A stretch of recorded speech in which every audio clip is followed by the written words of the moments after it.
ঈদগাঁওতে ট্রেনের ধাক্কায় দুমড়ে মুচড়ে গেছে মাইক্রোবাস। মোহাম্মদ মোরশেদ আলম চৌধুরী কক্সবাজার থেকে ঢাকাগামী কক্সবাজার এক্সপ্রেস ট্রেনের ধাক্কায় দুমড়ে মুচড়ে গেছে একটি মাইক্রোবাস।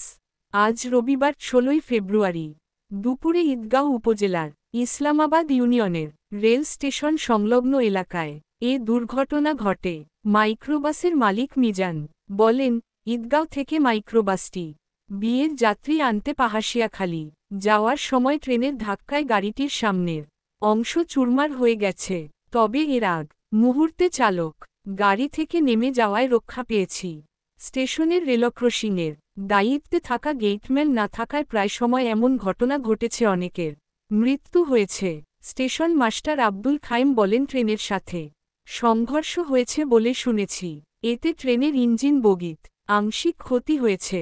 দুপুর ১২টা ৩০ মিনিটের সময়ে ট্রেনটি কক্সবাজার থেকে ঢাকার উদ্দেশ্যে ঈদগাঁওতে পৌঁছে এবং ঈদগাঁও থেকে দুপুর ১টার সময় ঢাকার উদ্দেশ্য ছেড়ে গেছে।